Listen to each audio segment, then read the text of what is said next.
राष्ट्रगान है, सबको अच्छा लगता है, सबको जोश आता है। बिल्कुल सही। मैं जब राष्ट्रगान बजता तो मैं सामान्य नहीं रह पाता। अरे पता नहीं ऐसे कुछ क्या रोंगटे रोमांच, रोंगटे खड़े होते हैं। जब से 70 75 74 से मैंने कहा ना शुरुआत की, तो 80 तक आते आते ये था कि भाई आप आज बनारस में है तो कल मिर्जापुर में है तो कल कहीं है, तो वो जो सिलसिला था वो टूट गया। तो आज जो भारत में 4 डिब्बे चल रहे हैं जनरल के हर ट्रेन में, वो आकाशवाणी मेरी नहीं, आकाशवाणी दिल्ली की देन है। आप कई सारे आप चैनल्स पे रहे, कई सारे स्टेट्स में रहे। खुशी का एक जो सबसे बड़ा जगह जो रही है, स्टेशन जो रहा, वो कौन सा है? मैं याद करता हूँ कि पूरा प्लेटफॉर्म भरा पड़ा था वो, उसमें बड़े से बड़े अफसर भी थे, आम लोग भी थे, सब तरह के लोग थे। इससे बड़ी कोई उपलब्धि नहीं हो सकती। लेकिन होता ये है कि मैं जैसे अमेरिका में हूँ और कोई ऑनलाइन प्रोग्राम है उसमें कोई जुड़ा, अरे मैंने तो आपकी वो फला वाली कमेंट्री सुनी थी, तो वो ऐसे कोई मिल जाता है तो ना, मैंने खोज के कोई रोहतक में मिला, कोई कहीं मिला, कोई बीकानेर मिला, कहीं मैं मीटिंग में गया हूँ, कहीं नॉर्थ ईस्ट गया, कहीं गया, तो जहाँ जो मिला कि इसके भीतर टैलेंट है जो मेरी पावर में था। जी। ऑन जो कमेंट्री ब्रॉडकास्ट होती है वो तो मेरी डायरेक्टरेट के पावर में है, वो मेरे पावर में नहीं। तो अब मैं तो उसमें अगर पूरे भारत से चीज़ें मंगाई, रिकॉर्डिंग मंगाई है, और रिकॉर्डिंग तो आपके पास हो गई 20 घंटे की, प्रोग्राम बनना है सिर्फ 25 मिनट का, राइट। तो आप तराश के चीज़ें निकालते हो, करते हो। मैं खुद ही एडिट करता, मैंने कभी सहारा किसी का साथ लिया नहीं। भाई भगवान राम अयोध्या में कमेंट्री देने जाता था, 1 घंटे की कमेंट्री, होता कुछ नहीं। मॉरिशस में तो आप ये देखो कि मैं किसी ने बड़े प्यार से बुलाया, हम चले भी गए, हमारे पास समय था, हम चले गए, मैं और मेरी श्रीमती जी कवित्री ममता किरण, वो भी आमंत्रित थी, तो हम दोनों ही गए थे।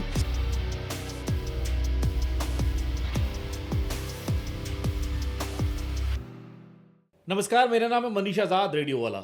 आप देख रहे हैं हमारा चैनल द फर्स्ट विटनेस, जहां पर आपको देश की वो बड़ी बड़ी हस्तियां देखने को मिलती हैं जो अपने आप में एक बड़ा नाम है। जी हां, आज हमारे स्टूडियो के अंदर मौजूद है एक ऐसी ही हस्ती, एक ऐसा ही बड़ा नाम, जिन नाम के पीछे आप चाहे कुछ भी लगा दीजिए, वो अपने आप में एक मिसाल बन जाएगी। मेरे लिए, मैं कहूँगा कि मेरे गुरुजी, क्योंकि आकाशवाणी के माध्यम से वो वहाँ पर उप महानिदेशक के रूप में उन्होंने कार्य किया। मैंने उनके कार्यकाल के दौरान में, मैंने 2010-2012 के अंदर मैंने 26 जनवरी की स्पॉट कमेंट्री उन्हीं के अंडर में मैंने की है। आप उन्हें कवि कहें, आप उन्हें पत्रकार कहें, या आप उन्हें कहानीकार कहें, कुछ भी कहें। जी हाँ, हम स्वागत करते हैं आज हमारे स्टूडियो के अंदर लक्ष्मी शंकर वाजपेयी जी का। सर, आपका बहुत बहुत स्वागत हमारे स्टूडियो के अंदर। गुरुजी, आप मानते हो, ये आपकी भावना है। सब मित्रवत हैं, सब दोस्त हैं, मित्र हैं सारे। मतलब अब आकाशवाणी में भी मैंने जीवन में मैंने अपने आप को अफसर नहीं माना कभी भी, ब्रॉडकास्टर माना, और जो ब्रॉडकास्टिंग कर रहा है वो सब अपने मित्र हैं सब। जी। तो गुरुजी, ब्रॉडकास्टिंग है, चलिए वो तो सारी बात हम ब्रॉडकास्टिंग के माध्यम से, क्योंकि ये आपका बड़प्पन है कि आप लोगों को इस तरह से देखते हैं। लेकिन जब नाम है लक्ष्मी शंकर वाजपेयी, आपको घर में क्या कहकर बुलाते हैं? तो पत्नी क्या कह के बुलाती तो नहीं बताऊंगा। और घर में शुरू में वही सब था, जैसे बचपन में तो वही सब चुन्नू मुन्नू टाइप ही नाम होते थे। आपका क्या नाम था गुरुजी? ऐसे ही कुछ था यार, अब तो याद नहीं। मैम का आपने बता दिया कि मैम का बताओगे, वो थोड़ा सा वो सीक्रेट रख दिया आपने। लेकिन दोस्त लोग सर आपको क्या कहते हैं? नहीं, दोस्त मेरे सब लक्ष्मी, वो सब बस लक्ष्मी। तो लक्ष्मी नाम ही चला। हाँ जी। लेकिन सर, आकाशवाणी में आपका जो नाम रहा वो वाजपेयी सर के नाम से फेमस वो रहा। नेचुरली जी, वो वाजपेयी सर, यही सब चलता। तो सर, आज के इस प्रोग्राम की शुरुआत करें। आप क्या चाहते हैं, आपको किस नाम से संबोधित किया जाए? एक कवि, या फिर आपको कहा जाए कि जो आपका जो उपनाम है, या उस नाम से, या उप महानिदेशक? अरे उप महानिदेशक हो गया, वो रोजी रोटी थी मेरी, तो भूल जाओ उसको। तो बाकी जो आप मर्जी आपकी। तो चलिए, वो कहते हैं ना, शुरुआत देखिए हर किसी गले में, लेकिन आज भी एक सीक्रेट मन में है कि भाई घर के अंदर मैम क्या बुलाती हैं, ये बात आज तक नहीं पता चली है। आने वाले समय के अंदर किसी को पता लग जाए तो हमें भी बताइएगा, क्योंकि हम भी आगे इसको देखेंगे कि मैम किस नाम से पुकारती हैं। सर, आपका जो कॉलेज का समय रहा, आप विद्यार्थी रहे साइंस बैकग्राउंड के, साइंस बैकग्राउंड का होने के साथ साथ में फिर आप कवि की तरफ रुख हो गया आपका।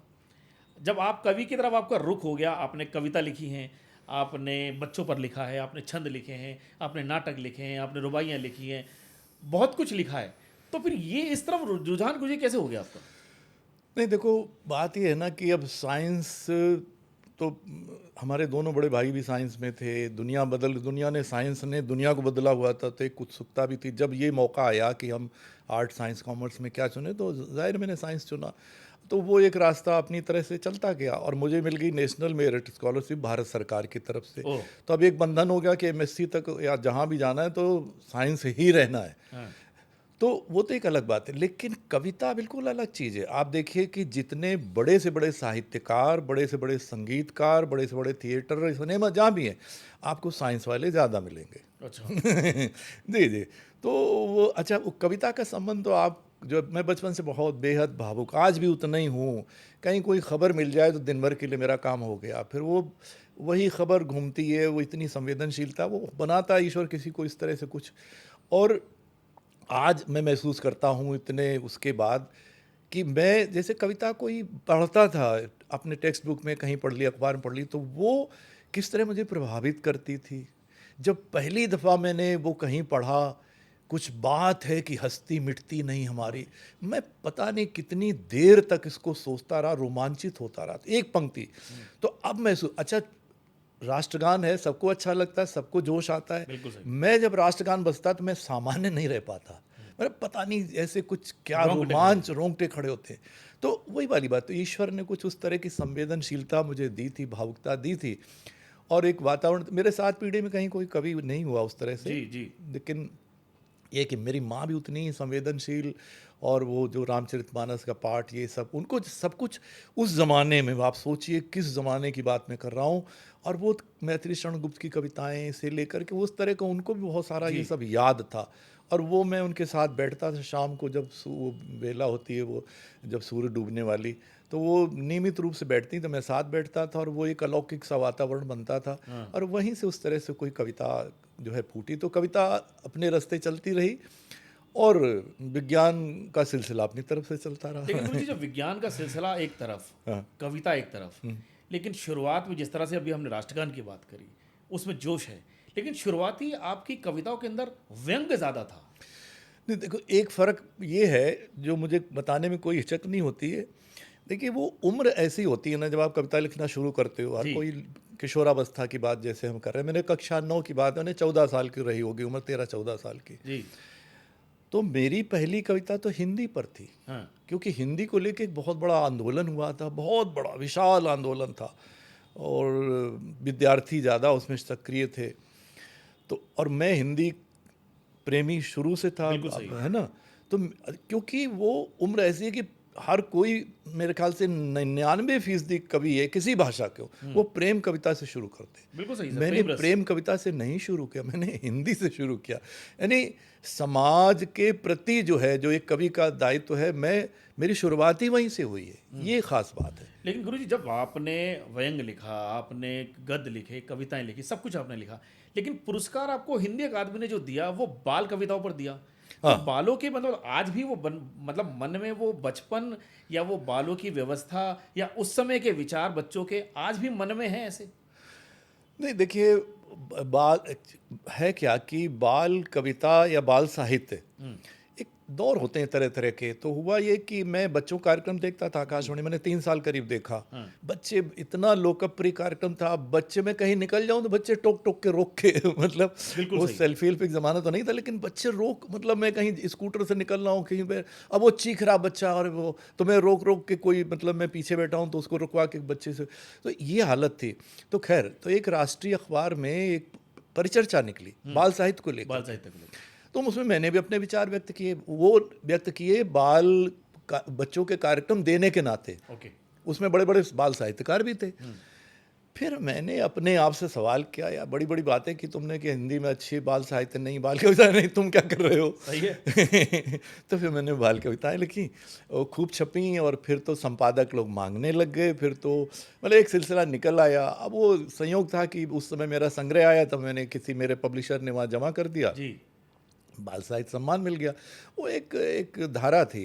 सम्मान पुरस्कार मैंने कभी जीवन में नहीं अप्लाई किया, मतलब कभी उस तरह से। और पब्लिशर या हमारे वो जो चाहने वाले, उन्होंने कुछ किया तो किया, वो अलग बात है। तो एक संयोग था कि वो मिल गया।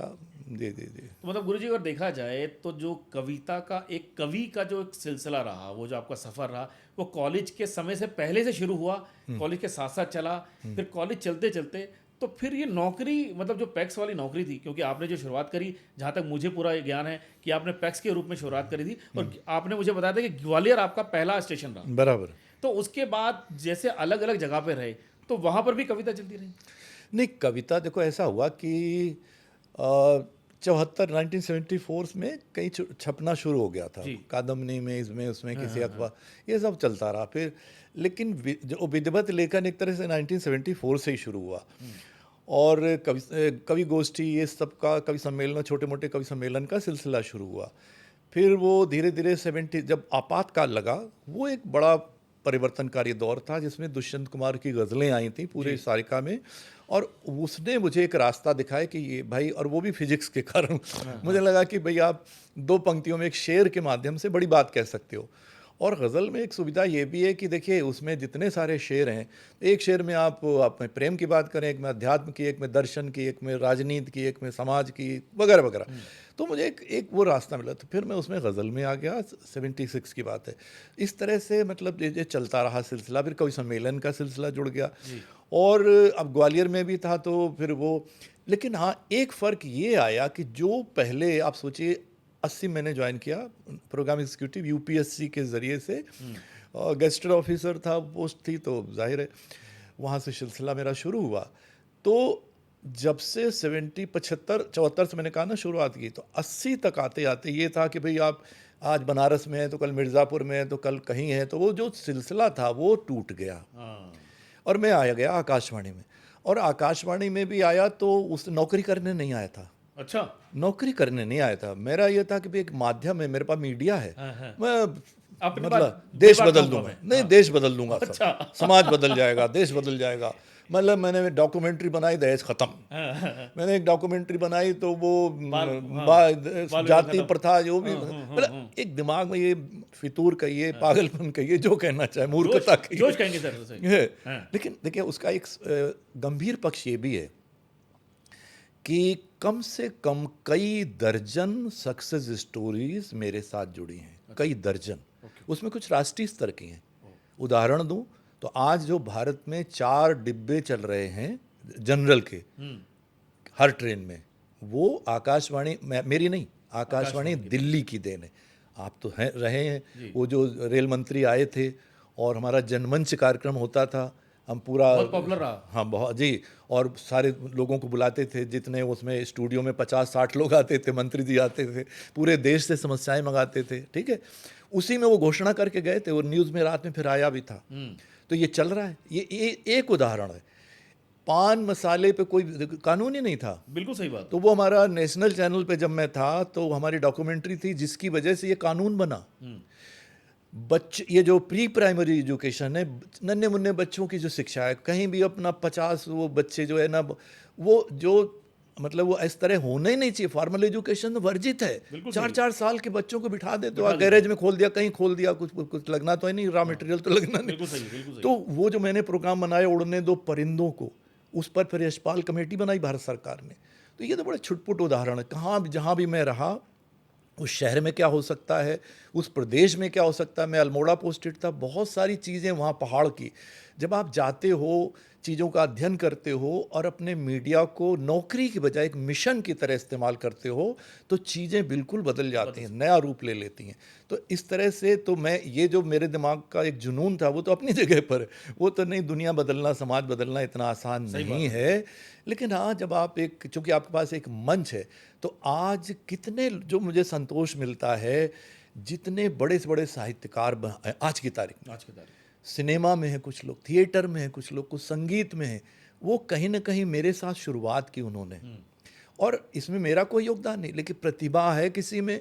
आप प्रतिभा को सही समय पे सही मंच दे दें, थोड़ा मार्गदर्शन दे दें, तो रास्ता आसान हो जाता है। ये नहीं कि मैंने प्रतिभा थोड़ी उसके अंदर भर दी। बिल्कुल सही बात। लेकिन आज बहुत सारे लोग, मैं नाम किसी का नहीं लूँगा, लेकिन बड़े बड़े दिग्गज हैं, स्टार हैं, मेरे से ज़्यादा मतलब वो अच्छा लगता है कि आपके जिसको आपने सिखाया है, बताया है, मार्गदर्शन दिया, वो आपका स्टार बना है, तो खुशी होती है, मन में खुशी होती है। हाँ, तो मुझे तो ये सिलसिला रहा। तो बस वो इस नाते ये फ़र्क है कि जब मेरे पास कोई प्रस्ताव आया कि भाई मैं उर्दू से बशीर बदर साहब को, सिर्फ 2 ही लोग होंगे कार्यक्रम में, उर्दू से मैं बशीर बदर साहब को बुला रहा हूँ और हिंदी में आप चले आइए।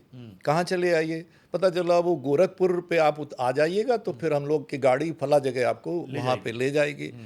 अब ऑफिस छोड़ के ये मैंने गवारा नहीं किया, तो मैंने बहुत छोड़े हैं, बहुत सारे कवि सम्मेलन छोड़े। करता ऐसे ही रहा, कोई छुट्टी उट्टी का दिन है, कुछ है दिल्ली में है या कहीं आसपास है, मेरठ में, जो भी है, मतलब ऐसा कोई साधन उस तरह रहा कि हमारा काम डिस्टर्ब नहीं हो, तो मैं करता हूँ। छुट्टी तो आप जानते हो मैंने कभी जीवन में ली नहीं, कभी ली नहीं, सिवाय मतलब माता पिता की मृत्यु वगैरह छोड़ दो तो। मतलब आकाशवाणी के कारण गुरुजी हुआ ये कि मतलब थोड़ी पाबंदियां जरूर लगी, क्योंकि आप एक कुर्सी पर थे और आप एक पद पर। वो मैंने ही लगाई। आप सोचो मैं जम्मू कश्मीर में पोस्टेड था और मैंने कैबिनेट मिनिस्टर को बुलाया और मैं कठुआ स्टेशन पे, हमारा पैक्स ही नहीं था उसमें वो ही नहीं आया। बाद में कहा नहीं सर वो थोड़ी तबीयत खराब हो गई, तो उन्होंने कहा अच्छा कोई बात नहीं, मैं कर लूँगा तो मतलब क्या कि जो जुनून होता है आपका, मतलब एक डेडिकेशन होता है, तो वो उस तरह का था मेरे अंदर। मुझे कभी उस तरह का कोई पछतावा नहीं हुआ, बल्कि किसी दिन तबीयत ख़राब है, मतलब मैं हार्निया मेरा ऑपरेशन हुआ, अब उसने बताया 1 महीने का रेस्ट। मैंने 2 दिन तो घर पे फाइल वाइल मंगाई होंगी, तीसरे दिन मैं हाजिर था वहाँ पे। तो मतलब अपना ठीक है। एक दफ़े क्या हुआ तुम्हें सुन के हंसी आएगी, मुझे कोई परेशानी हुई तो मैं हॉस्पिटल गया। अब उसने ये टेस्ट वहाँ पे, ये टेस्ट वहाँ पे, कोई 5-6 टेस्ट लिख दिया। मैं अस्पताल से बाहर निकला, जोक नहीं कर रहा हूँ, सच्ची बता रहा हूँ। अस्पताल से बाहर निकला, मैंने ऑटो पकड़ा, सीधे नेशनल चैनल नेहरू स्टेडियम पहुंचा। वो 6 टेस्ट आज कितने साल हो गए, 15 साल हो गए, मैं कभी कराए नहीं। मैंने कहा अरे छोड़ो सब ये सब, और भाई अपने काम में इन्वॉल्व हो गए, सब पता नहीं जो हुआ सब ठीक ठाक हो गया। गुरुजी खुशी की बात आपने आपके द्वारा जिनका आपने मार्गदर्शन किया है, आज बड़ी खुशी होती है कि कहीं से कहीं कहाँ लोग, आप कई सारे आप चैनल्स पे रहें, कई सारे स्टेट्स में रहें, खुशी का एक जो सबसे बड़ा जगह जो रही या स्टेशन जो रहा वो कौन सा है गुरुजी? मोड़ा की बात करें, ग्वालियर है, बीकानेर है, कठुआ रहा, आप जम्मू कश्मीर रहे। आप बीकानेर जो है ना, जब मेरा ट्रांसफ़र हुआ तो घर वाले बहुत परेशान थे। धारणाएं होती हैं, अब राजस्थान है तो वहाँ तो पानी नहीं होगा, ऐसा वो तो ये पता नहीं कैसे धारणाएं बन जाती, सब लोग बड़े परेशान थे। बीकानेर मेरा स्वर्णिम पीरियड था जिस दिन मेरा ट्रांसफ़र हुआ। जब मेरा ट्रांसफ़र हुआ करीब 100-150 लोग, मतलब प्लेटफॉर्म पूरा भरा पड़ा था, पता नहीं क्या हो रहा है सच में। हालांकि वहाँ ट्रेडिशन है कि कोई विदाई होती कुछ होते लोग जाते हैं, 10 जाते हैं, 20 जाते हैं, 15, जिसके जितना आपसे सर्किल हुआ वो वहाँ की ट्रेडिशन, वो तो अलग बात। लेकिन मैं याद करता हूँ कि पूरा प्लेटफॉर्म भरा पड़ा था, उसमें बड़े से बड़े अफसर भी थे, आम लोग भी थे, सब तरह के लोग थे। इससे बड़ी कोई उपलब्धि नहीं हो सकती। मैं सर मानता हूँ इससे बड़ी उपलब्धि है ही नहीं, क्योंकि बड़े बड़े सम्मान जो है वो अलग चीज़ है, लेकिन ये जो सम्मान है मेरे हिसाब से बहुत बड़ी चीज़ है। गुरु जी यहाँ से शुरुआत करते हैं कि जब आप आकाशवाणी में भी आ गए, अब आकाशवाणी में आप पैक्स भी हो गए, कई सारे स्टेशन आपने देख लिए, लेकिन 26 जनवरी 15 अगस्त या आप इसको कहें कि कोई भी नेशनल कार्यक्रम, तो सबसे पहले लक्ष्मी शंकर वाजपेयी का नाम क्यों? नहीं, अब हुआ ये कि देखो हर चीज़ संयोग से होती है जी।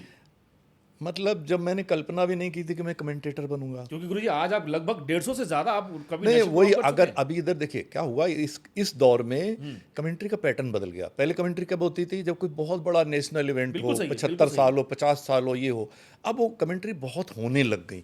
वरना पहले मेरा ही रिकॉर्ड था अब तो शायद तोड़ दिया हो किसी ने, तोड़ दिया हो गुरुजी। आज भी सब ये कहते हैं कि आंखों देखा हाल अगर किसी ने बयां किया है तो वो वाजपेयी सर ने किया। तो हुआ ये कि अब मुझे एक बात देखिए कि जब मैं 80 में जब ज्वाइन किया था और मेरी ट्रेनिंग हुई थी और उसमें वो बहुत बड़े कमेंटेटर आए थे लेक्चर देने, तो उन्होंने डिमॉन्स्ट्रेशन के तौर पे मतलब कहा था अच्छा कुछ ऐसे ऐसे बताओ, मतलब कि कमेंट्री के लेक्चर के बाद मैंने बोला था आप सोचिए कि मैं जब इत्तेफाकन मैं भी निकल रहा था कहीं से और वो भी कहीं से, लेक्चर देने के बाद वो गए नहीं थे, 1-1.5 घंटे की बात के होते, उन्होंने मुझे टोका, फिर मुझे कांग्रेचुलेट किया। वो इतनी बड़ी हस्ती, मतलब वो जो है वो उनको जो कहा मैं तो उन्होंने मुझे स्पेशली टोका, तब मैंने सोचा भी कि मैं कमेंट्री कर सकता हूँ।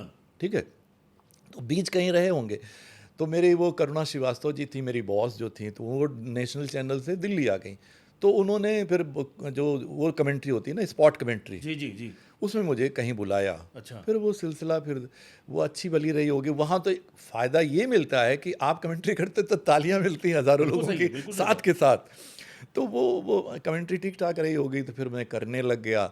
उसमें भी ये था कि स्टाफ को मौका नहीं देते थे, हाँ। मौका बाहर वाले को ही देते थे। हमें मौका तब मिलता था कोई नहीं आ पा रहा, कुछ नहीं हो रहा, दे देते थे। ओह। ये स्थिति पहले थी, पर फिर भी जहाँ जहाँ मौका मिला करते गए, फिर धीरे धीरे ये सिलसिला बन गया, तो फिर बन गया। और जो भी हुआ वो सब सबके सामने है। वो कमेंट्री का ये है कि कोई ना कोई, अच्छा अब कमेंट्री आप बोल के चले आए, कहाँ सुनी, किसने बिल्कुल सही है, सुनी, कहाँ बिल्कुल सही सुनी। है। लेकिन होता ये है कि मैं जैसे अमेरिका में हूँ और कोई ऑनलाइन प्रोग्राम है, उसमें कोई जुड़ा, हम्म, अरे मैंने तो वो आपकी वो फला वाली कमेंट्री सुनी थी, सुनी तो थी। वो ऐसे कोई मिल जाता है।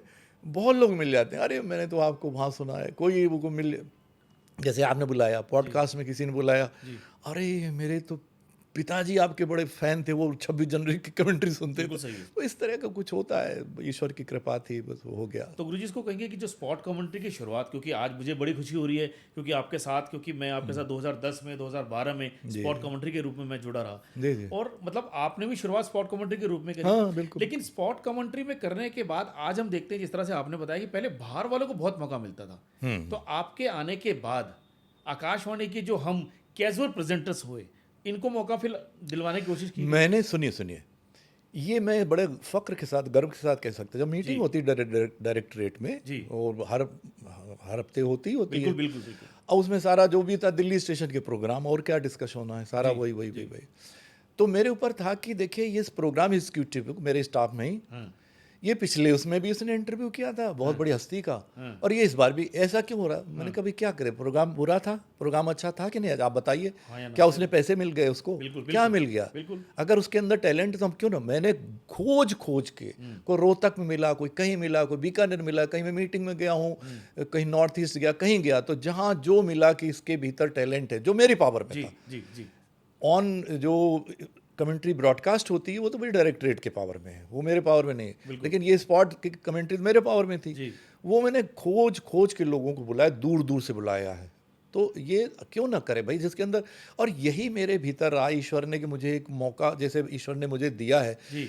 तो मैं तो शायद ही कभी घर गया हूँ शाम को ऑफिस से छूटने के बाद। बिल्कुल सही बात है। मतलब वो 99% तो कहीं शाम मेरी हमेशा किसी कल्चरल प्रोग्राम में, साहित्यिक कार्यक्रम में, बिल्कुल, वगैरह बिल्कुल। वगैरह में, ताकि आपको टैलेंट मिलता है। मिलता है, बिल्कुल सही बात है। कहीं स्टेज पे मैंने बच्ची को देखा मतलब अब मैं आपको बताऊं कि मैंने जैसे वहाँ भी किया, स्टूडियो 1 में आप देखिए, बिल्कुल, हर बिल्कुल, बहुत एक कार्यक्रम। दर्जन कार्यक्रम तो मैं करता ही था हर महीने। बिल्कुल। और हैबिटेट सेंटर में एक मेजर प्रोग्राम होता ही था, और 3 प्रोग्राम होते थे हैबिटेट में। तो इत्तफाकन नेशनल चैनल का चार्ज मेरे पास था, तो वहाँ एक उनकी तरफ से हो गया, एक आकाशवाणी दिल्ली से हो गया, एक आदब कहता मैं इधर उधर ESD वाले कर लें या कमर्शियल विविध भारती कर ले। तो वो 3 प्रोग्राम उन्होंने हमारे साथ कह रहे कि आप 3 प्रोग्राम करिए। जी। सारा कुछ उनका हैबिटेट सेंटर का, मेरे सिर्फ अरेंज करना मेरा काम। अब उसमें ये हुआ, देखिए मजे की बात, कि मैं जैसे स्टूडियो 1 में एक बच्चों का प्रोग्राम किया, रेगुलरली किया, जब 14 नवंबर के सिलसिले में, भाई साहब वो 5 साल का बच्चा हारमोनियम में उसका चेहरा छुप रहा है जब बजा रहा। अब मैं उसको बजाते सुना, तो मतलब एक होता ना कि आप बहुत भावुक हो जाते हैं। जब उन्हें उसको अवार्ड दिया तब भी मैं इतना ही भावुक हो गया था जब अवार्ड दिया। लेकिन आगे चल के वो इंडियन आइडल का स्टार बना। तो वो ये जो खुशी मिलती है आपको, ये तो बहुत बड़ी बात है। ये बस यही मेरा सबसे बड़ी उपलब्धि है। तो भाई हम सुनने वाले सभी लोगों को बताना चाहेंगे, मैं खासकर हमारे आकाशवाणी के जितने भी हमारे जो प्रेजेंटर्स हैं, जो कैजुअल प्रेजेंटर्स हैं, तो अगर आपको लगता है कि जब आप स्पॉट कमेंट्री करने के लिए जाते हैं, तो आप देख लीजिए कि स्पॉट कमेंट्री की जिस तरह से आपने शुरुआत करी है, आप भी जाते हैं। लक्ष्मी शंकर वाजपेयी जो आज इतना बड़ा नाम है, वो खुद यानी कि गुरुजी ने भी वहाँ से शुरुआत करी, और जब आपको अगर आज ये मौके मिलते हैं तो ये देन गुरुजी की रही है। और गुरुजी इसके लिए मैं तो मतलब आपको दिल से धन्यवाद करूंगा कि आपके कारण आज कई सारे ऐसे प्रेजेंटर्स हैं जो सच में अपने आप को गर्व से कहते हैं कि भाई हम भी 26 जनवरी की परेड का स्पॉट कमेंट्री का हिस्सा रहे हैं। क्योंकि प्रतिभा की बात है, जब तक आप किसी को खोजेंगे नहीं तब तक वो निकलेगी नहीं, और खोजते खोजते गुरुजी निकल गए। अच्छा गुरुजी, लगभग आप, शायद मुझे ऐसा लगा आपने कोई ऐसा नेशनल प्रोग्राम नहीं किया हो, चाहे वो 26 जनवरी हो, 15 अगस्त हो। हाँ, मतलब देखिए, अगर धार्मिक उस पर जाएं तो भगवान राम का जन्म अयोध्या में जी कई साल किया, भगवान जगन्नाथ जी की रथ यात्रा कई जी। साल की, भगवान कृष्ण का जन्म मथुरा से भी वृंदावन से भी जी। वो कई बार हुआ। तो ये तो धार्मिक हो जैसे हो गए, हाँ। या जैसे बहुतों का जो है अंतिम जो वो होता है अंतिम यात्रा, जी। तो मदर टेरेसा की जो अंतिम यात्रा थी ओह। उसको मैं अपनी सबसे चुनौती भरी और सबसे महत्वपूर्ण कमेंट्री मानता हूँ। पसंदीदा मतलब। हाँ, नहीं नहीं, वो वाकई इतना ऐसा माहौल था, तो हर आदमी, और वो अ, और इतनी ही चैलेंजिंग थी जब कलाम साहब की अंतिम है उनका, मैंने वो भी किया जब वो राष्ट्रपति पद की शपथ ग्रहण उसकी किया, बात तो वो करेंगे भी बाद किया। में हम। हाँ, तो वो भी किया था मैंने। तो वो जो है ना, वो जैसे कमेंट्री थी, तो वो भी क्योंकि शायद वो, मुझे खबर लगी कि शायद बीबीसी ने वही कमेंट्री ले ली थी। ओह। तो ऐसा मुझे किसी ने बताया था, वो बताया। कितना सही गलत जो भी हो। तो ये है कि वो मतलब बेहद चैलेंजिंग थी, और बहुत उसमें तो बड़े मतलब आज बहुत तरह तरह के अनुभव हुए थे, वो तो एक अलग बात है। जी जी जी। गुरुजी, आज जैसे बहुत सारे बच्चे भी हैं जो मतलब आज आप देखेंगे पत्रकारिता के माध्यम से कई सारे जो विद्यार्थी हैं वो शायद अपना करियर इसमें बनाना चाहते होंगे। हम आकाशवाणी के कई सारे लोग हैं। नेशनल चैनल पर कमेंट्री करना और एक नेशनल चैनल पर प्रोग्राम करना, दोनों में ज़मीन आसमान का फ़र्क तो है। बिल्कुल। जी जी। क्या सावधानियां बरतनी चाहिए गुरुजी उस समय के कमेंट्री में और नेशनल प्रोग्राम के अंदर? नहीं देखो, नेशनल प्रोग्राम में तो कुछ नहीं, उसका तो कोई प्रोग्राम आप कर रहे हैं तो भाई उसका आपको फॉर्मेट है। सुविधा है, रिकॉर्डिंग होगी, फिर आप दोबारा रिकॉर्ड करा लो, एडिटिंग हो जाएगी, जी। सादे साधन है। जी। और एडिटिंग थोड़ी बहुत नहीं, जैसे मैं कोई अगर फीचर बनाता रहा आखिरी टाइम तक, मैंने कहा मैं क्लर्क नहीं बनूंगा, प्रोग्राम बनाता रहूंगा, चाहे जी। कुछ भी बन जाऊं। जी जी सही है। तो अब मैं तो उसमें अगर पूरे भारत से चीज़ें मंगाई, रिकॉर्डिंग मंगाई है, और रिकॉर्डिंग तो आपके पास हो गई 20 घंटे की, जी। प्रोग्राम बनना है सिर्फ 25 मिनट 25 का, मिनट का। राइट। तो आप तराश तराश के चीज़ें निकालते हो, करते हो। मैं खुद ही एडिट करता, मैंने कभी सहारा किसी का साथ लिया नहीं। ओह। तो वो बिल्कुल अलग चीज़ है। जब आप कमेंट्री करते हो तो पूरी दुनिया आपको सुन रही है, पूरी दुनिया सुन रही है। तो वहाँ ये तो है नहीं कि आप वो फेडर बंद करके और चालू कर दो दोबारा, तो वहाँ तो आप जो बोलोगे पूरी दुनिया में पहुँच जाएगा। और जरा सा एक शब्द गलत हो जाए जी। तो लेने के देने पड़ जाए। बिल्कुल सही बात। मैंने किया 300 वर्ष खालसा पंथ के, गुरु गोविंद सिंह जी ने गुरु गोविंद खालसा। सिंह जी, हाँ। अब उसमें भारत के राष्ट्रपति भी, भारत के प्रधानमंत्री में, ऐसा रेयर ओकेजन होता है। और भाई सिख धर्म का सारा मामला है। जी। अब कमेंट्री दे रहे हैं लक्ष्मी शंकर वाजपेयी, सुखविंदर सिंह तो बोल नहीं रहे हैं। बिल्कुल सही बात तो है। पूरा सिख धर्म मैंने पढ़ा कि कहीं कोई एक शब्द की गलती नहीं हो जाए। हाँ। और एक्सपर्ट बैठे थे मेरे साथ, वैसे ही उन्होंने कर्टसी में बिठाया था, वो प्रोफेसर थे, विद्वान थे। वैसे ही कोई मैं कंसल्ट करना चाहूँ, कुछ भी करना चाहूँ, तो उसके लिए ठीक है। मजे की बात है कि वहाँ कोई भाषण देने आए सज्जन, होता ही है, जैसे वो इतना बिल्कुल, बड़ा बिल्कुल, फंक्शन मंच था, है, सही 3 बात घंटे का फंक्शन था। अब मैंने उनसे कहा भाई ये तो सब गलत सलत बोल रहे हैं, क्या बोल रहे हैं ये? तो बोले अरे उनको बोलने दीजिए, मतलब। तो अब वो जो उसमें माइक से वहाँ बोल रहा है सभा में, सब वो सिख धर्म को लेकर कुछ गलत, उसके बाद सूचनाएं गलत थी और गलत चीज़ें बता रहा था वो। तो ये मतलब कमेंट्री की वो बता रहा हूँ कि आपको कितना अच्छा, कैसे कैसे मेरे साथ अनुभव हुए जब आप कमेंट्री देते हो। अब चैलेंज ये पड़ता है कि भाई आपने आकाशवाणी तो घोषणा होगी कि 5 बजे से कमेंट्री शुरू होगी, बिल्कुल सही। शुरू होगी तो शुरू होगी। जी। वो कहते थे नहीं आए साहब, ठीक है। और प्रोग्राम तो वो शुरू नहीं हो पाया, गोवा में यही हुआ। आधे घंटे बाद भाई साहब प्रोग्राम शुरू हुआ, क्योंकि मुख्य अतिथि का विमान कुछ लेट हो गया, जो भी हो गया। कमेंट्री तो चलती रही, कमेंट्री तो आप बंद नहीं कर सकते। मैच में बारिश हो जाए और आपको पता लगे 3 घंटे, तो आपको अच्छा फिर मिलते हैं। यहाँ नहीं होता है, नॉन स्पोर्ट्स कमेंट्री में ऐसा कभी हुआ ही नहीं, ना होता है। फिर आपको वो बोलना तो कमेंट्री तो चलती रहेगी, चलती रहेगी। तो भैया हम आधे घंटे तक गोवा फिल्म फेस्टिवल पे बताते रहे, क्या बताए, वहाँ कुछ हो तो रहा नहीं है। तो आप क्या करोगे? आप तो आप फिल्म फेस्टिवल की हिस्ट्री, दुनिया भर की गोवा की बातें, इसकी बातें, उसकी बातें बताते रहोगे। यहाँ पे जो अब ये परवेज मुशर्रफ आया था, 5-10 मिनट की कमेंट्री होनी थी मात्र, ठीक है। और एक कमेंट्री बाहर होनी थी, जहाँ वो इसमें आया था अपने, वो जहाँ पैतृक कहीं घर वर पे जो आया था, बचपन जो गुजरा था जहाँ पे, तो बाहर से किसी कमेंट्री होनी थी, वो फिर अंदर होनी थी। अंदर छोटा सा 10-15 मिनट का फंक्शन होगा, उसको कुछ गिफ्ट देनी थी जिसने उसकी परवरिश की थी। और आप सोचो कि वो केबल कोई कट गया, मुझे खबर मिली कि बाहर वाली कमेंट्री तो हो ही नहीं पाएगी, और आप ही को करनी अब, ठीक है, मान लिया। भाई साहब वो उनको घेर लिया पत्रकारों ने, फिर उन्होंने ड्रेस बदली, क्या हुआ, जो कमेंट्री शुरू होनी थी वो आए 20-25 मिनट बाद। तो आप ये सोचो, और वहाँ पर कमेंट्री के 26 जनवरी में तो बड़े आप आराम से बैठ जाते हो, सब कुछ सुविधाएं, सब कुछ है। और यहाँ तो वो एक रस्सी उन्होंने बांध दी उसी हवेली में जरा से बरामदे में, और कोई इधर से धक्का दे रहा, कोई इधर चैनल वाला, कोई उधर वाला, कोई इंग्लिश कमेंटेटर, हम सब कुछ हम ही करना है। 50 मिनट यार सोचो, मतलब मैं खुद ही हैरान होता हूँ। आप 50 मिनट तक यूं ही बोलते रहे क्या? 26 जनवरी, 15 अगस्त, 26 जनवरी में नहीं, वो जो एक छोटा सा एक वहाँ लगा रखे थे, चित्र वित्र लगा रखे थे, तो भारत पाकिस्तान के संबंध, पुरानी दिल्ली, ये लेकर 50 मिनट करीब के, तब वो आए सज्जन, वो 25 मिनट, तो 45-50 मिनट यूं ही लगातार बोलता रहा मैं। तो वो तो ऐसे, मतलब ये इसलिए बता रहा हूँ कि कैसे कैसे चैलेंज आते हैं उसमें, क्योंकि लाइव जा रहा है।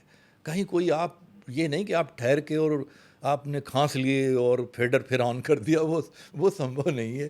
तो आपको बहुत जानकारी होनी चाहिए पूरा सा। अब राम कंटेंट आपके पास पूरा, भाई भगवान राम अयोध्या में कमेंट्री देने जाता था, 1 घंटे की कमेंट्री, होता कुछ नहीं, खाली वो जब जैसे 11:30 से शुरू हुई, 12 बजा भगवान राम का जन्म, एक गन फायर होता था, बंदूक चली, धाए, तो मतलब उससे एक द्वार खुल गया, वहाँ कोई 4-5 मिनट पर्दा खुल गया, 4-5 मिनट के कोई अनुष्ठान हुए, पर्दा बंद, बात खत्म। हुआ तो आंखों देखा हाल, आंखों देखने के लिए वहाँ उस तरह का कोई हो ही नहीं रहा। लेकिन आप पूरी राम कथा है, सब है, अयोध्या है, वगैरह वगैरह, तो ऐसे करना पड़ता। तो ये जो है 26 जनवरी की कमेंट्री एक अपवाद है, जहाँ बड़े से बड़ा 30 मार खा जाए, इतना कुछ होता है कि आप बता ही नहीं सकते हो। सही बात है गुरुजी, इतना होता है ना कि कभी टुकड़ी निकल रही, कितने उसको वो मिले, कितने पुरस्कार मिले, तो वो सब जब वही बताओ कितना आप स्पीड में सब बताते जाते हो, तो इतना कुछ है कि लगातार 3 घंटे बोलते रहो, तो वो शायद आप उतना ना बताओ।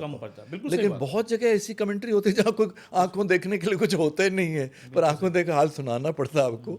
वो थोड़ा सा मतलब तैयारी बहुत चाहिए, बहुत। मैं इससे पहले कि हम थोड़ा विदेश की हम बातें करें, लेकिन उससे पहले जाते जाते की चीज़ है कि जिस तरह से, मतलब शायद अगर मैं गलत हूँ तो मुझे माफ़ भी कीजिएगा, शायद मैं कुछ, अगर आप कुछ ऐसी कमेंट्री कर रहे हैं जहाँ लोग आपको सुन रहे हैं, जिस तरह से आपने बताया 50 मिनट आपने परवेज़ मुशर्रफ जी के लिए कहा आपने, मैं अगर ये बोलूँ कि अगर बाई चांस की बात उस दौरान अगर कुछ गलती हो जाए, तो क्या आपको स्वयं को एक वो जिम्मेदारी लेनी चाहिए कि हाँ मैंने कुछ गलत किया, क्या उससे बचना चाहिए? नहीं, अगर देखो कोई हमारे अब जब 26 जनवरी में किसी मित्र ने कुछ बोल दिया, तो इशारे में कोई दाएं बाएं से करके, बजाय इसके कि वो कर दिया, मतलब चलो कि भाई सही इन्फॉर्मेशन पहुंच जाए, तो बहुत उस तरह से। तो लेकिन कई दफ़े गलती हो जाए तो उसको सुधार लेना चाहिए, रिग्रेट करने में कोई बुराई नहीं। कोई गलत चीज़ आपके नाम से जाए और आपको पता चल जाए तो वो न सुधारें, तो वो ठीक नहीं है, वो तो होना चाहिए। गुरुजी, आप देश की धरती पर, शायद भारत में कोई ऐसा स्थान रहा हो, लेकिन विदेश में मुझे लगता है कि आप आधा विश्व पूरा घूम चुके हैं कविताओं के पाठ के लिए। जी। तो क्या जो वहाँ की जनता है, वो हिंदी की जनता किस तरह से आपको प्रेम देती है? यहाँ से कोई 100 गुना बेहतर आपको श्रोता मिलते हैं। अच्छा जी, उसकी वजह बताता हूँ जी। क्योंकि प्रवासी भारतीय होते हैं जी, उनके लिए हिंदी उनकी पहचान है जी, उनकी अस्मिता है, उनका सम्मान है जी। वहाँ बड़े से बड़े लोग आपको आके बैठते हैं, सुनते हैं। अच्छा, उदाहरण दूँ आपको जी, ट्रिनिडाड गया, जब मैं तो 6 बजे का कार्यक्रम था, तो हम और एक कवित्री, हम लोग तो 6 बजे ही पहुँचे, सीधा स्टेज पहुँचे। हॉल पूरा, सभागार पूरा भरा हुआ, खचाखच भरा। जब कार्यक्रम समाप्त हुआ 1.5 घंटे के बाद करीब, और वो आए भारत के high commissioner vote of thanks देने, तब पता लगा कि उस देश के 2 कैबिनेट मिनिस्टर सबसे आगे बैठे थे। आप पहचान नहीं सकते कि कैबिनेट मिनिस्टर, कोई तामझाम नहीं, कोई तमाशा नहीं। वो पहले से, हमसे पहले से बैठे थे, हमारे भारत के अंदर है। हाँ, पहले से बैठे थे और बैठे थे आखिरी तक। ठीक है, चलिए, एक बात ये हुई, वहाँ की कमिश्नर भारतीय मूल की थी, खुद हिंदी नहीं नहीं पाती। अच्छा। उसने कहा ये मेरी ज़िंदगी का पहला, कोई होगी 50 साल, 45-50 के बीच की होगी, बोले मेरी ज़िंदगी का पहला मौका है जब इस तरह से। अब वो पूरे उसके कमिश्नर थे, पूरी सारी लॉ एंड ऑर्डर सारी जिम्मेदारी उसकी थी, बहुत सबसे बड़ी अफसर वहाँ की। तो बोले मैं 1.5 घंटे यहाँ बैठी रही हूँ सिर्फ हिंदी सुनने के लालच में। सोचिए, एक बात ये, बाहर निकले और जैसे होता है सब एक दूसरे को बधाई, आपकी कविता अच्छी है, वो अच्छा, वो जो भी है। एक भद्र महिला थी, तो मुझे लगा ये प्रोफेसर होंगी, मतलब बड़ी संभ्रांत महिला। तो मैंने पूछा आप प्रोफेसर हैं यहाँ पे? बोले नहीं नहीं, मैं वो लक्ष्मी मित्तल है ना, तो वो स्टील वाले, तो मैं यहाँ मेरी स्टील की फैक्ट्रियाँ हैं, मैं उनकी छोटी बहन हूँ। ओह, ये आप भारत में कल्पना नहीं कर सकते। नहीं कर सकते। यही हमने सब जगह देखा, जहाँ भी देखा, हाँ, बड़े से बड़े लोग। हाँ, अब इंग्लैंड में जैसे 10-12 शहरों में गया, वहाँ मेयर बैठा, अंग्रेज मेयर, हाँ, उसको क्या हिंदी समझ में आती है, बिल्कुल लेकिन वो सही। बैठे रहते बेचारे। हाँ, मेरी शाम हुई लंदन में, नेहरू सेंटर में, हाँ, 2.5 घंटे करीब वो रही चली। 30-40 तो वहाँ अंग्रेज बैठे होंगे, उनमें कुछ होंगे शायद उनको हिंदी से अनुराग कुछ हो, थोड़ा बहुत। हाँ, लेकिन 30-35 लोग तो वहाँ थे। अब उनको जो भी, लेकिन वो बैठे रहे पूरे टाइम पे। और उसमें कौन नहीं आया? बीबीसी के लोग, वो कौन सा एक रेडियो है जिसको फिल्म कहते हैं, उसका वो जो थे चलाने वाले, वो बैठे हैं, वो बैठे, यानी पूरे लंदन का जो एक इलीट, पूरा दिग्गज लोग, वो सारे वहाँ बैठे। तो ये जादू है हिंदी कवि, और बढ़िया सुनते हैं। एक सज्जन को सुनाने लगे, जैसे यहाँ भारत में आदत है जो चुटकुले फुटकुले सुनाते, वो खड़े हो गए बुजुर्ग, बोले बोले तो भाई हम यहाँ अच्छी कविता सुनने के लिए आए हैं। बहुत अच्छी बात है, ये बहुत बड़ी बात है ये। अच्छी कविता सुनने के लिए देखिए, मतलब शब्दों के अंदर भाव है। जी जी जी।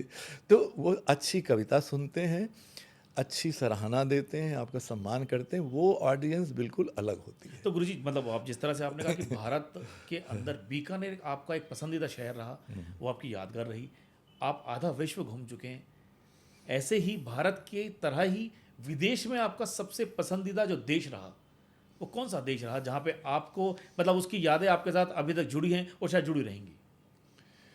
देखो, असल में हम लोग तो भाई नेचुरली जहाँ भी गए तो बड़ा स्वागत, सत्कार, सम्मान, प्यार, मोहब्बत, यही सब रहता है। उसको चुनना थोड़ा कठिन होता है। वेनेजुएला के अंदर, दुबई के अंदर आप प्रतिनिधि रहे हाँ, हैं हिंदी कविता के। वेनेजुएला में तो मैं भारत से खैर अकेले ही गया था, जी, तो वहाँ का अनुभव, मतलब बहुत सारे अच्छे अच्छे अनुभव मिले तरह तरह के, लेकिन ये था कि वहाँ हम चूँकि वहाँ अंग्रेजी का नामो निशान नहीं था। जी, ये भी एक बड़ा भ्रम है कि पूरी दुनिया में अंग्रेजी, कहीं ऐसा कुछ भी नहीं। पोलैंड गया, वहाँ भी कोई अंग्रेजी नहीं, रूस गया, वहाँ भी कोई अंग्रेजी नहीं। जी। तो ये तो हमें मतलब भ्रम की सब जगह अंग्रेजी है। तो लेकिन उस नाते सोचे तो फिर इंग्लैंड को, जैसे ट्रिनिडाड है, वहाँ तो भारतवंशी थे सारे, बहुत सारे लोग हैं वहाँ। हाँ, तो वो बहुत प्यारा अनुभव था। हम सूरीनाम की बात करें, वहाँ भारतवंशी थे। मॉरिशस गए तो वहाँ से, मॉरिशस में तो आप ये देखो कि मैं, किसी ने बड़े प्यार से बुलाया, हम चले भी गए, हमारे पास समय था, हम चले गए। मैं और मेरी श्रीमती जी कवित्री ममता किरण, वो भी आमंत्रित थी, तो हम दोनों ही गए थे। अब उसके घर तो हम चले गए कि भाई उसने बड़े प्यार से बुलाया। जब घर जाते हैं तो भैया फोटो देखते हैं कि अरे उनके पिताजी तो वहाँ के मॉरिशस के मंत्री थे, किसी के तो वो कहाँ गवर्नर थे। ऐसे वहाँ 2-4 घरों में जिनमें गए, और इतनी सादगी से वो लोग रहते हैं। तो मॉरिशस के लोग इतना प्यार बांटते हैं कि वो भी, मैं कहता हूँ कि अब चुनना मुश्किल है कि हम किसको बेहतर बता दें, किसको बता दें। और हाँ, तो ये मतलब ये कठिन है। इंग्लैंड में अब कई जगह, जैसे उतना समय नहीं था, मॉस्को गए तो उस तरह का समय ही नहीं मिला कि बाहर के उससे दुनिया से इंटरेक्ट कर पाते, तो कार्यक्रमों में ही सारी व्यस्तता रही। वेनेजुएला में भी जैसे मैंने बताया कि बस वो जहाँ प्रोग्राम थे तो इंटरप्रेटर महिला एक मिली थी, तो चलो हम चले गए, बाकी कहीं निकल ही नहीं सकते क्योंकि बाहर कोई अंग्रेज़ी जानने वाला नहीं है। तो वो सब तो नहीं, लेकिन हाँ, ये 2-3 जो है, ट्रिनिडाड है, मॉरिशस है, सूरीनाम है, और इंग्लैंड। बेसिकली इंग्लैंड में तो आप सोचिए कि एक लिस्टर शहर में हम लोग थे, तो हमारे मित्र थे आगरा के कवि, तो कहते हैं वाजपेयी जी देख देख देख, एक अंग्रेज दिखा। मतलब ये सारी दुकानें भारतीयों की हो। तो वहाँ ऐसा है भी सही कि इतने भारतीय हैं, इतने और इतने प्यार से मिलते जुलते हैं। तो ये 2-3 जो देश हैं वो ज़्यादा थोड़ा। गुरुजी, शायद मुझे ऐसा लगता है, हम आप सभी देखने वालों को भी बताएं कि शायद ही आज ऐसा कोई सम्मान है जिस सम्मान से आपको ना नवाजा गया हो। आपका कोई इंटरव्यू, चाहे रेडियो की बात करें, टीवी की बात करें, समाचार पत्रों की बात करें, हर जगह है। आपने बड़े बड़े मंचों पर आपने कविता को पाठ किया है। लेकिन मैं चाहता हूँ एक सम्मान, हम उस सम्मान की बात करना चाहते हैं। मुझे लगता है कि मेरी नज़र में वो सम्मान सबसे बड़ा है कि जब डॉक्टर APJ अब्दुल कलाम साहब को भारत रत्न देने की घोषणा की गई, और आपके जहन में एकदम से अचानक से आया कि आप उनको तुरंत फ़ोन कर दें, जबकि आपके मन में था कि शायद कोई और उठाएगा। तो हम चाहेंगे हमारे सुनने वाले जितने लोग हैं, ये थोड़ा सा उनको बताएं कि वो घटना क्या थी, क्योंकि मुझे लगता है इस सम्मान से बड़ा कोई सम्मान नहीं होगा। नहीं, वो यही तो बात है। देखिए, वही हुआ कि नहीं, वो तो ये है, जो हमारे एक और थे ना, KR नारायणन साहब, जैसे ही उनकी घोषणा की तो आकाशवाणी दिल्ली से हमारे राष्ट्रपति का शपथ लेने के पहले मैंने उनका इंटरव्यू किया, और वो हुआ जी। इस बात में तो हम लोग, मैं मतलब रहता था कि सबसे आगे हमें रहना चाहिए। सही बात है, सबसे आगे, और ऐसे ही हुआ है। सारे मीडिया में सबसे पहले आकाशवाणी दिल्ली। तो वही जैसे ही मैंने सुबह सुबह न्यूज़ सुनी सुबह 8 बजे, तो मैंने सुबह आते ही पहला काम ये किया ऑफिस में कि वो फ़ोन मिला दिया उनको। अब वही होता कि हमने सोचा कि कोई भाई कोई उठाएगा घर बिल्कुल पे, सही बात है, राष्ट्रपति हैं। तो नमस्कार, दिस इज कलाम स्पीकिंग। यार एकदम से तो लगता है क्या बात करेंगे, तो आदमी घबरा जाता है। मैंने कहा सर, बस बताया उनको कि I wanted to interview in the national program Hindi. Mister Vajpayee, I am sorry, I can't speak in Hindi, but you are most welcome, come to my house, where do you, आप बताइए साहब। वो मैं यहाँ रहता हूँ, खुद बता रहे, भारत के जो राष्ट्रपति और भारत रत्न जिनको मिला है, वो कह रहे मैं ये फलाव जगह वहाँ रहता हूँ और आप आइए कभी मिलिए। ये ऐसे लोग थे। और मैं तो 6 बार करीब उनसे मिलना हुआ, वो मेरे जीवन की बहुत बड़ी पूंजी है। और हर मतलब मुलाकात एक यादगार है। और मतलब बड़ा, एक जगह तो उन्होंने मुझे डांट लगाई थी, वो डांट भी बड़ी प्यारी। अच्छा। वही मतलब वो भारत के राष्ट्रपति तो नहीं थे, मतलब उसके बाद की बात है। डांट क्यों लगाई, एक बड़प्पन देखिए एक आदमी का। भाई मेरे मित्र हैं डॉक्टर संगीता गुप्ता, उनकी पेंटिंग एग्जीबिशन था, वो इनॉग्रेट करने आ रहे थे। तो मैं डॉक्टर कलाम के बारे में, भाई मेरे लिए तो भाई वो फरिश्ते थे। बिल्कुल सही बात है, बिल्कुल सही। तो मैं भाई आप क्या करोगे, जो चीफ गेस्ट है उसके बताओगे ना, उस चीफ बताओगे गेस्ट बिल्कुल को। सही। तो मैं कलाम साहब के बारे में बता रहा था, उनका no, don't speak about me, speak about the artist. तो ये मीठे सबके सामने, तो ये मीठी सी डांट थी उनकी। बहुत ही प्यारे लोग, मतलब इस मामले में आकाशवाणी में मेरी जो सबसे बड़ी जिस उपलब्धि को मैं मानता हूँ वो यही, कितने सारे लोगों से, इतने बड़े बड़ी हस्तियों से मिलना हुआ। और किसका मैं कहूँ, मतलब इतने प्यारे प्यारे लोग, आप इतने बड़े बड़े नाम, डॉक्टर शंकर दयाल शर्मा की बात करें, ज्ञानी जैल सिंह की बात करें, अटल जी की बात करें, किस किस की, मतलब जितने इतने प्यारे लोग। और सिनेमा में कम से कम भाई 40-50 लोगों से मैं बड़े हस्तियों से मिला। और वो कैसे, मतलब हमें दूर से लगता है भाई ये आकाश से उतरे लोग हैं बड़े से, बिल्कुल। और वो इतने प्यारे लोग। देवानंद साहब लाहौर हवाई अड्डे पे, उनका वो जो टैक्सी ड्राइवर था वो बहुत जल्दी लेके पहुंच गया, मेरा वाला भी बहुत जल्दी लेके पहुंच गया।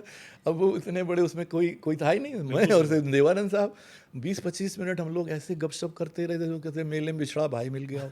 मैं देवानंद को खोजता रहा यार, 4 पीढ़ियाँ जिसकी दीवानी, उस देवानंद को खोज रहा था। अब वो इतनी इनफॉर्मल, इतनी आत्मीयता से बातचीत सब करना, देश भर की समस्याएं, उनके भीतर भी एक वो था, जो पार्टी वार्टी बनाई थी उन्होंने, 20-25 मिनट सब डिस्कस करते रहे। अब मेरे मन में संकोच था यार, इतनी आत्मीयता से बात हो रही, कैसे।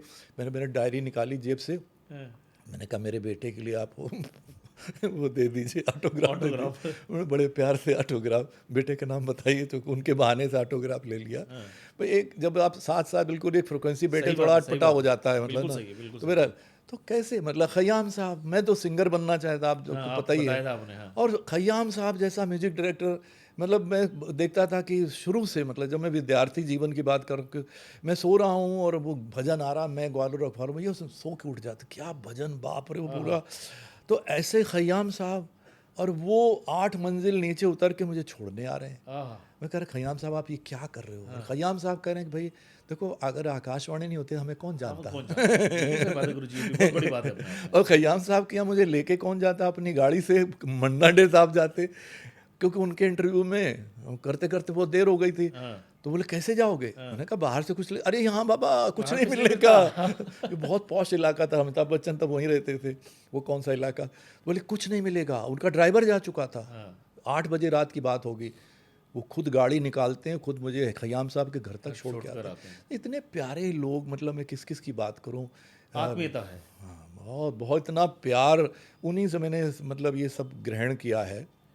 बड़ी इतने बड़े बड़े कलाकार, सिनेमा के हों, कहीं के हों, अब वो राष्ट्रपति जैसे लोग, और कितने मतलब वो, लेकिन व्यक्ति बड़े प्यारे। गुरु जब सब ये जब प्रोग्राम है, जैसे हमारे अंतिम पड़ाव पर पहुंच चुका है, आज भी मन में एक कवि या एक पत्रकार या एक कलाकार जिंदा है?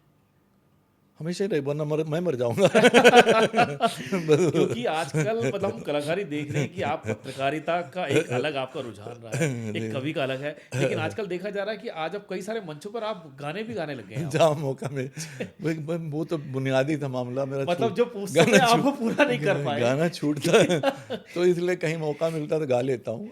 मतलब आज मतलब आपको लगता है कि जो उस समय आपको काम नहीं कर पाया वो इस समय पूरा कर लें। हाँ मतलब देखो आगे जब तब जल बीच क्या हो ना, वो जल बीच मीन प्यासी। अब आकाशवाणी दिल्ली में बैठे हैं जहाँ 40-40 में हमारे वो साजिंदे हैं भाई, ये सब हैं, अब वो भी टोकते रहते थे। मतलब कभी ऐसा नहीं हुआ कि मैं आकाशवाणी दिल्ली में मतलब 15 मिनट निकाल के वो जाके स्टूडियो में बैठ के कुछ सीख लेता। कितने लोग मुझे कहते रहे कि सर बैठो आप, पता चल अच्छा एक आध दफे मैंने बड़ा वो करके जाके बैठ भी गया, अच्छा चलो भाई बस करते हैं। और जैसे ही बैठे हो फोन आ गया और डीजी साहब बुला रहे हैं, फलानी मीटिंग हो गई, भला हो गया, क्या करूँ, वो तो कह रहे हो कोई मतलब अब कोई नहीं बुला रहा, किसी का फोन नहीं आ रहा, तो इसलिए आपने सोचा ये काम हम कर लेते हैं। बहुत बात है। गुरुजी जाते जाते आपको आज इस समय कई लोग सुन रहे हैं, कुछ लोग, बहुत सारे लोग देख रहे हैं, लेकिन मैं चाहता हूँ गुरुजी आने वाली जो पीढ़ी है जी उनके लिए जो एक चाहते हैं कि शायद आने वाले समय के अंदर वो भी एक लक्ष्मी शंकर वाजपेयी बने, तो उस पीढ़ी के लिए क्या संदेश है गुरुजी? नहीं ऐसा कुछ वो मेरे जैसा क्या बने तो मैं बहुत सामान्य व्यक्ति हूँ, ऐसा कुछ भी नहीं है। लेकिन हाँ वो अगर उनके अंदर देखिए प्रतिभा है तो मतलब उनको, जैसे मेरे से हुआ कि भाई उस जिस तरह का परिवेश होता है कि भाई गायक बनना चाहिए, लेकिन हमने तो कोई म्यूज़िक नहीं सीखा, जी। ना घर वालों से कभी कहा, संकोच में ही रहे, उस तरह के रहे। तो अगर आपके अंदर कोई टैलेंट है तो उसको पर काम करिए, मेहनत करिए, उसको जाने मत दीजिए। ईश्वर ने सबको नई प्रतिभा दी होती है। नौकरी तो हर कोई कर सकता है भाई, आप कोर्स पास कर सकते हो, आप जॉब कर लोगे तो कोई नई बात नहीं। मैं जितने लोग कभी मुझे मिलते हैं कि मैंने कहा देखो भैया ये सब जो कोई और कर लेगा, आप तो इसमें आओ। सही बात है। मैंने उनको सबको टोक टाक के कि भाई तुम अपना गाना मत छोड़ो, अपना डांस मत छोड़ो, वो करो। तो मैं तो नई पीढ़ी को बस इतना ही कहूँगा, एक बात तो ये। और दूसरी बात ये कहूँगा कि देखिए जो हमारा भारत है भाई, वो जिसको कहते हैं ना, वही जो मैंने बात की, कुछ बात है कि हस्ती मिटती नहीं हमारी। तो वो जो हमारे भारत की जो विविधता है, देखिए इसी भारत में एक गोवा भी तो है, बिल्कुल सही बात है। इसी भारत में एक कश्मीर भी तो है, इसी में एक लक्षद्वीप भी है, इसी में एक सिक्किम भी है। तो इतनी विविधता हमारे देश में है, इसी मिज़ोरम भी है, नागालैंड भी है। तो ये जो कई प्रवृत्तियाँ इधर जो उभरी हैं, तो भाई वो जो है तो कहीं कहीं उस तरह के उन्माद या उस तरह के उससे बाहर आके एक इंसानियत की तरफ रहिए और एकता अपनी बना के रखिए। मैंने उसका आनंद लिया है। तो ये जो है ना, ये धर्मों के बंटवारे, इस तरह की चीज़ें, ये की तरफ ले जाती हैं, बर्बादी की तरफ। सीधी सी बात है, कोई देश पनप नहीं सकता अगर उसके अंदर इस तरह के समाज में इस तरह का कोई मतलब भेद हैं या उस तरह के बंटवारे हैं। तरक्की वही करे कि जहाँ बड़ा अच्छा वातावरण है, प्यार मोहब्बत है, शांति है, अमन चैन है, तो उद्योग पनपेंगे और तरह तरह की चीज़ें पनपेंगी। तो भैया इस पर थोड़ा सा हमारी युवा पीढ़ी को ज़रा ध्यान देना चाहिए। भारत को भारत बना रहे। और मैं तो महसूस किया है उस गौरव को। वेनेजुएला जब मैं गया भाई, और परिचय होता था आपस में दुभाषियों के ज़रिए से, है तो अंग्रेज़ी जाने वाले दो ज़्यादा नहीं थे, 50 कवियों में 5-6 ही होंगे जो जिनकी अंग्रेज़ी, और 4-5 ऐसे थे जिनकी अंग्रेज़ी, उनकी बेहतर मेरी अंग्रेज़ी थी। पहली दफ़ा मुझे अपनी अंग्रेज़ी पे गर्व हुआ, मैं गांव का आदमी। तो वेनेजुएला में देखता जब मैं मिलता था, वो किसी ने अपना नाम बताया, अपने देश का नाम बताया, मैंने बताया अपना नाम बताया, इंडिया बताया। इंडिया का नाम लेते ही हो तो वो ग्रेट कंट्री या इस तरह की बात आती थी।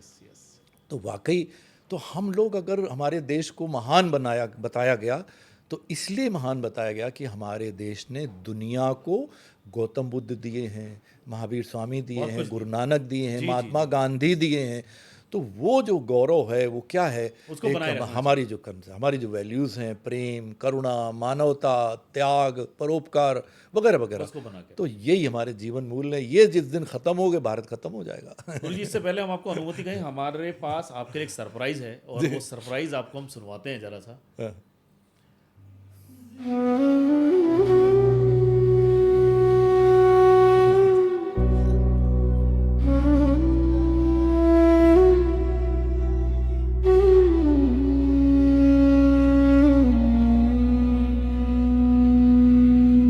जिंदगी जिंदगी मुझको सुन रही हो क्या? तुम यकीनन ही जिंदगी हो क्या? क्यों तबाही ये इतनी है कुदरत, खूब गुस्से से भर उठी हो क्या? चांदनी ने ये धूप से पूछा, इस कदर आग दिल जली हो क्या? ऐसी आसत जहर की ये बारिश, नफरतों पर ही अब टिकी हो क्या? चीखती है जो हर घड़ी हर पल, दिल में बैठी वो खामोशी हो क्या? चीखती है जो हर घड़ी हर पल, दिल में बैठी वो खामोशी हो क्या?